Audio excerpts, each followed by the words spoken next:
ನಮಸ್ಕಾರ. ನಮಸ್ಕಾರ. ನನ್ನ ಹೆಸರು ಸತ್ಯಪ್ರಕಾಶ್ ಅಂತ, ಇವರು ನವೀನ್ ಅಂತ. ನಾವು ರಾಮ ಮಂದಿರ ನಿಧಿ ಸಮರ್ಪಣಾ ಅಭಿಯಾನಕ್ಕೋಸ್ಕರ ಬಂದಿದ್ದೀವಿ. ಬನ್ನಿ ಒಳಗೆ ಬನ್ನಿ. ಬನ್ನಿ ಕೂತ್ಕೊಳ್ಳಿ. ಪದ್ಮಾ, ರಾಮ ಮಂದಿರ ನಿರ್ಮಾಣದ ಬಗ್ಗೆ ಹೇಳಕ್ಕೆ ಯಾರೋ ಬಂದಿದ್ದಾರೆ, ಬಾ ಇಲ್ಲಿ. ನಮಸ್ತೆ. ನಮಸ್ತೆ. ಹೇಳಿ, ಏನು ಅಭಿಯಾನ? ನಾವು ರಾಮ ಮಂದಿರ ನಿರ್ಮಾಣ ನಿಧಿ ಸಮರ್ಪಣಾ ಅಭಿಯಾನಕ್ಕೋಸ್ಕರ ಬಂದಿದ್ದೀವಿ. ಈಗಾಗಲೇ ನಿಮ್ಗೆ ಗೊತ್ತಿರೋ ಹಾಗೇ ಆಗಸ್ಟ್ 5ನೇ ತಾರೀಕು ಅಯೋಧ್ಯೆಯಲ್ಲಿ ಒಂದು ಭೂಮಿ ಪೂಜನೆ ಆಗಿದೆ. ಅದರ ನಿಮಿತ್ತ ಈಗ ಒಂದು ಭವ್ಯವಾದಂಥ ರಾಮ ಮಂದಿರ ನಿರ್ಮಾಣ ಆಗಬೇಕು ಅಯೋಧ್ಯೆಯಲ್ಲಿ ಅನ್ನೋದು ಇಡೀ ದೇಶದ ಒಂದು ಸಂಕಲ್ಪ. ಆ ದೃಷ್ಟಿಯಿಂದ ಮನೆ ಮನೆಗಳಿಂದ ನಿಧಿ ಸಮರ್ಪಣೆ ಆಗಬೇಕು ಅನ್ನೋ ದೃಷ್ಟಿಯಿಂದ ನಾವು ಅಭಿಯಾನ ಮಾಡ್ತಾಯಿದ್ದೀವಿ. ಆ ಅಭಿಯಾನಕ್ಕೋಸ್ಕರ ನಾವೀಗ ಬಂದಿದ್ದೀವಿ. ನೀವು ಹೇಳ್ತಿರೋ ವಿಷಯದಲ್ಲಿ ನನ್ನ ಮಗಳಿಗೂ ಆಸಕ್ತಿ ಇದೆ ಅಂತ ಕಾಣಿಸುತ್ತೆ. ಗೌರಿ, ಬಾ ಮಗು, ಕೂತ್ಕೋ. ನಿಮ್ಮ ಉದ್ದೇಶ ನನಗೆ ಅರ್ಥ ಆಯ್ತು. ಆದ್ರೆ ಈ ರಾಮ ಮಂದಿರವನ್ನ ಸರ್ಕಾರವೇ ಮಾಡ್ಬೋದಲ್ಲ, ಅದಕ್ಕೆ ನಾವ್ಯಾಕೆ ಹಣವನ್ನು ಕೊಡಬೇಕು? ದೇವಸ್ಥಾನ ಮಾಡುವಂಥದ್ದು ಸರ್ಕಾರ ಮಾಡುವಂಥ ಕೆಲಸ ಅಲ್ಲ, ಭಕ್ತಾದಿಗಳು ಮಾಡುವಂಥ ಕೆಲಸ. ಅನೇಕ ವರ್ಷಗಳಿಂದ ವಿವೇಕಾನಂದ ಮೆಮೋರಿಯಲ್ ಶಿಲಾ ಸ್ಮಾರಕ ನಿರ್ಮಾಣ ಆಗಿತ್ತು. ಅದಕ್ಕೂ ಕೂಡ ದೇಶದಲ್ಲಿರುವಂಥ ಎಲ್ಲ ಜನತೆ ₹1 ಕೊಡೋದ್ರ ಮೂಲಕ ಶಿಲಾ ಸ್ಮಾರಕ ನಿರ್ಮಾಣ ಆಗಿತ್ತು. ಅದು ದೇಶದ ಹೆಮ್ಮೆ. ಅದೇ ರೀತಿ ಇದು ಕೂಡ ಇಡೀ ದೇಶದಲ್ಲಿರುವಂಥ ಭಕ್ತಾದಿಗಳ ಭಾವನೆ ಇದೆ. ಎಲ್ಲರೂ ಭಾಗವಹಿಸಬೇಕು ಅನ್ನೋ ಅಂಥ ಉದ್ದೇಶದಿಂದ ಈ ನಿಧಿ ಸಮರ್ಪಣಾ ಅಭಿಯಾನನ ನಡೆಸ್ತಾ ಇದ್ದೀವಿ. ಇವತ್ತು ನಮ್ಮ ಮನೇಲೇ ಒಂದು ಶಿವಾಜಿ ಫೋಟೋ ಹಾಕಿರ್ತೀವಿ. ಅದನ್ನು ಯಾಕೆ ಇವತ್ತು ಹಾಕಿರ್ತೀವಿ ನಮ್ಮ ಮನೇಲಿ ಅಂತ ಹೇಳಿದ್ರೆ, ಅವ್ರು ಯಾವತ್ತೋ ಇದ್ದು ಹೋದಂಥವ್ರು, ಅವ್ರ ಸಾಧನೆಗಳು ಎಷ್ಟೋ ವರ್ಷಗಳ ಹಿಂದೆ ಆಗಿರೋವಂಥದ್ದು. ಆದರೆ ಇವತ್ತು ಕೂಡ ಅವ್ರ ಶೌರ್ಯ ಧೈರ್ಯಗಳು ನಮ್ಮಲ್ಲೂ ಬರಬೇಕು, ಅದನ್ನ ನೋಡಿದ ತಕ್ಷಣ ನಮ್ಗೆ ಪ್ರೇರಣೆ ಆಗಬೇಕು ಅನ್ನೋ ಉದ್ದೇಶದಿಂದ.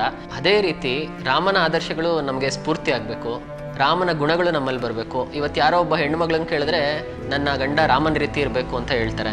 ಅದೇ ರೀತಿ ತಾಯಿಯನ್ನು ಕೇಳಿದ್ರೆ ನನ್ನ ಮಗ ರಾಮನ್ ಥರ ಇರಬೇಕು ಅಂತಾರೆ. ರಾಮ ಒಬ್ಬ ಆದರ್ಶ ಪುರುಷ. ಗಾಂಧೀಜಿ ಕೂಡ ನಮ್ಮ ದೇಶ ರಾಮರಾಜ್ಯ ಆಗಬೇಕು ಅನ್ನುವಂಥ ಪರಿಕಲ್ಪನೆ ಇತ್ತು. ಅದೇ ರೀತಿ ನಾವು ರಾಮನ ದೇವಸ್ಥಾನವನ್ನು ಕಟ್ಟೋದ್ರ ಮೂಲಕ, ರಾಮ ಮಂದಿರ ನಿರ್ಮಾಣ ಮಾಡೋದ್ರ ಮೂಲಕ ಆ ಮಂದಿರಕ್ಕೆ ಹೋದರೆ ರಾಮನ ಗುಣಗಳನ್ನು ನಮಗೆ ನೆನಪಾಗುತ್ತೆ. ರಾಮ ರೀತಿ ನಾವು ಆಗಬೇಕು ಅನ್ನೋಂಥ ಭಾವನೆ ಮೂಡುತ್ತೆ. ರಾಮನ ಆದರ್ಶಗಳು ನಮ್ಮಲ್ಲಿ ಮೈಗೂಡಿಸುತ್ತೆ. ಜೊತೆಗೆ ರಾಮ ಮಂದಿರ ಮಾಡ್ತಾ ಇರುವಂಥದ್ದು ಅಯೋಧ್ಯೆಯಲ್ಲಿ, ರಾಮ ಹುಟ್ಟಿದ ಸ್ಥಳದಲ್ಲೇ, ಪವಿತ್ರವಾದಂಥ ಸ್ಥಳ. ಅದು ಕೂಡ ನಮಗೆ ಪ್ರೇರಣಾ ಸ್ಥಳ ಆಗುತ್ತೆ ಅನ್ನೋವಂಥದ್ದು ಇದರ ಉದ್ದೇಶ. ಅದು ಅಲ್ಲದೆ ಅನೇಕ ವರ್ಷಗಳಿಂದ ಇಡೀ ಸಮಾಜ ಈ ರಾಮ ಮಂದಿರಕ್ಕೋಸ್ಕರ ಹೋರಾಟ ಮಾಡಿದೆ. ಈ ಒಂದು ಸುಸಂದರ್ಭದಲ್ಲಿ ಎಲ್ರಿಗೂ ಅನಿಸುತ್ತೆ ಅಲ್ವಾ, ನಾನೇನಾದ್ರು ಮಾಡಬೇಕು ರಾಮ ಮಂದಿರಕ್ಕೋಸ್ಕರ ಅಂತ.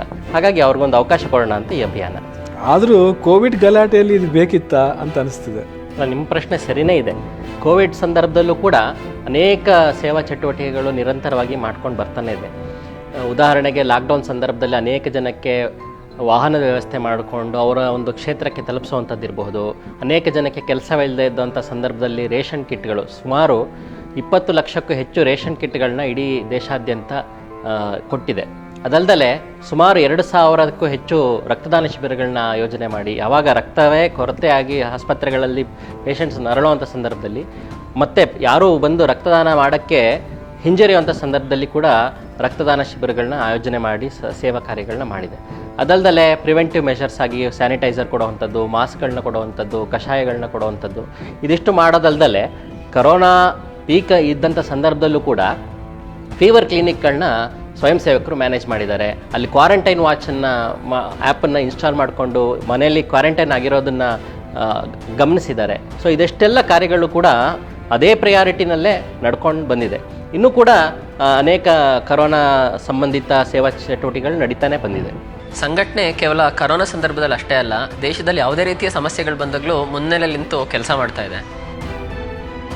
ಸಂಘವನ್ನು ವೈಚಾರಿಕವಾಗಿ ವಿರೋಧಿಸುವಂಥ ರಾಜದೀಪ್ ಸರ್ದೇಸಾಯಿ ಇರ್ಬೋದು, ವರ್ಕಾ ದತ್ ಇರ್ಬೋದು, ಅವರು ಕೂಡ ಸಂಘದ ಕಾರ್ಯಗಳನ್ನು ಕರೋನಾ ನಡುವೆ ಮಾಡಿರುವಂಥ ಸೇವಾ ಚಟುವಟಿಕೆಗಳನ್ನು ಮೆಚ್ಚುಗೆ ವ್ಯಕ್ತಪಡಿಸಿದ್ದಾರೆ.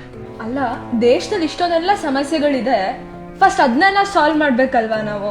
ಹೇಳಿ ಸರಿ, ಸಮಸ್ಯೆಗಳು ಇದ್ದೇ ಇರುತ್ತೆ, ಅದಕ್ಕೆ ಸೊಲ್ಯೂಷನ್ ಕಂಡಿಡ್ಕೊಳ್ತಾ ಹೋಗಬೇಕು. ಈಗ ನಾವು ದೇಶನೇ ಒಂದು ಕುಟುಂಬ ಅಂತ ಅಂದ್ಕೊಂಡ್ರೆ, ನಮ್ಮ ಕುಟುಂಬದಲ್ಲೂ ಅನೇಕ ಸಮಸ್ಯೆಗಳಿರುತ್ತೆ. ಒಂದು ಆರೋಗ್ಯದ ಸಮಸ್ಯೆ ಇರುತ್ತೆ, ಒಂದು ವಿದ್ಯಾಭ್ಯಾಸದ ಕಡೆ ಗಮನ ಕೊಡಬೇಕಾಗಿರುತ್ತೆ, ಇನ್ನೊಂದೆಲ್ಲೋ ಒಂದು ಆರ್ಥಿಕತೆ ಕಡೆ ಗಮನ ಕೊಡಬೇಕಾಗಿರುತ್ತೆ. ಇದರಷ್ಟರ ಮಧ್ಯೆ ನಾವು ಹಬ್ಬಗಳನ್ನ ಆಚರಣೆ ಮಾಡ್ತೀವಿ, ಮತ್ತು ತೀರ್ಥಕ್ಷೇತ್ರಗಳಿಗೆ ಹೋಗ್ತೀವಿ. ಇವೆಲ್ಲನೂ ಜೊತೆಯಾಗೇ ಮಾಡ್ತೀವಿ. ಹಾಗೆ ಒಂದು ದೇಶ ಅಂದಾಗ ಅನೇಕ ಸಮಸ್ಯೆಗಳಿರುತ್ತೆ. ಎಲ್ಲ ಸಮಸ್ಯೆಗಳಿಗೂ ಒಟ್ಟೊಟ್ಟಿಗೆ ಉತ್ತರವನ್ನು ಕಂಡುಕೊಂಡು ಒಟ್ಟಿಗೆ ಹೋಗುವಂಥದ್ದು ಮಾಡಬೇಕಾಗತ್ತೆ. ಅದಷ್ಟೇ ಅಲ್ಲ, ರಾಮ ಅಂದರೆ ಅದು ಭಾರತದ ಒಂದು ಅಸ್ಮಿತೆ. ರಾಮ ಅಂದರೆ ಭಾರತ, ಭಾರತ ಅಂದರೆ ರಾಮ. ಅಸ್ಮಿತೆನಾ? ಹಂಗಂದ್ರೆ ಏನು? ಅಸ್ಮಿತೆ ಅಂದರೆ ಗುರುತು, ಒಂದು ಐಡೆಂಟಿಟಿ. ನಮ್ಮ ಭಾರತದ ಐಡೆಂಟಿಟಿ ಏನು? ನಾವು ಹೇಳ್ತೀವಿ ಆದರ್ಶಗಳು, ಜೀವನ ಮೌಲ್ಯಗಳು, ಸಂಸ್ಕೃತಿ, ಇವು ನಮ್ಮ ಐಡೆಂಟಿಟಿ. ಇವೆಲ್ಲದರ ಮೂರ್ತಿಯುತ ಸ್ವರೂಪನೇ ಶ್ರೀರಾಮಚಂದ್ರ. ಅದನ್ನು ವಾಲ್ಮೀಕಿ ಕೂಡ ತಮ್ಮ ರಾಮಾಯಣದಲ್ಲಿ ಹೇಳಿದ್ದಾರೆ. ರಾಮ ಮಂದಿರ ಕೂಡ 3 ಅಂತಸ್ತಿನ ಒಂದು ಭವ್ಯವಾದಂಥ ರಾಮ ಮಂದಿರ ಇರುತ್ತೆ. 5 ಗೋಪುರಗಳಿರುತ್ತೆ. 54,000 ಚದುರಡಿಯ ಒಂದು ದೊಡ್ಡ ರಾಮ ಮಂದಿರ ಇಲ್ಲಿ ನಿರ್ಮಾಣ ಆಗ್ತಾ ಇದೆ. 2.25 ಎಕರೆ ಒಂದು ದೊಡ್ಡದಾದಂಥ ಪ್ರದೇಶದಲ್ಲಿ ರಾಮ ಮಂದಿರದ ಜೊತೆಗೆ ಅಲ್ಲೊಂದು ಯಾಗಶಾಲೆ, ಒಂದು ಸಂಶೋಧನಾ ಕೇಂದ್ರ, ವೇದ ಪಾಠಶಾಲೆ, ಗ್ರಂಥಾಲಯ, ವಸ್ತು ಸಂಗ್ರಹಾಲಯ, ಹೀಗೆ ಅನೇಕ ವಿಧವಾದಂಥ ಚಟುವಟಿಕೆಗಳು ನಡೆಯುವಂಥ ಒಂದು ದೊಡ್ಡ ಕೇಂದ್ರ. ಇದು ವಿಶ್ವಕ್ಕೆ ಒಂದು ಮಾದರಿ ಆಗಿರುವಂಥ ಒಂದು ದೊಡ್ಡ ಕೇಂದ್ರ ಇಲ್ಲಿ ನಿರ್ಮಾಣ ಆಗ್ತಾ ಇದೆ. ನಿಮ್ಮ ಅಭಿಯಾನದ ಉದ್ದೇಶ ನಂಗೆ ಅರ್ಥ ಆಯಿತು. ಎಷ್ಟು ಹಣ ಸಮರ್ಪಣೆ ಮಾಡೋಕೆ ಅಂತ ಹೇಳ್ರಿ. ಅಷ್ಟೇ ಇಷ್ಟೇ ಅಂತೇನಿಲ್ಲ, ನಿಮ್ಮ ಶಕ್ತಿ ಅನುಸಾರ ಎಷ್ಟು ಬೇಕಾದರೂ ಕೊಡ್ಬೋದು. ನಿಧಿ ಸಮರ್ಪಣೆಯಲ್ಲಿ ಭಾಗವಹಿಸಬೇಕು ಅನ್ನುವಂಥದ್ದು ನಮ್ಮ ಮೂಲ ಉದ್ದೇಶ. ಗೌರಿ, ಡ್ರಾವರಲ್ಲಿ ಚೆಕ್ ಬುಕ್ ಇದೆ, ಕೊಡಮ್ಮ.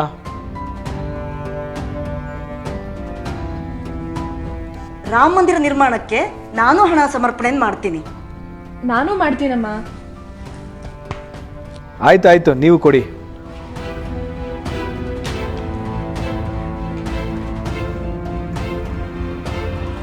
ತುಂಬ ಧನ್ಯವಾದಗಳು ಸರ್, ಸಂತೋಷ ಆಯಿತು. ಬರ್ತೀವಿ. ಕಾಫಿ ಕುಡ್ಕೊಂಡು ಹೋಗಿ.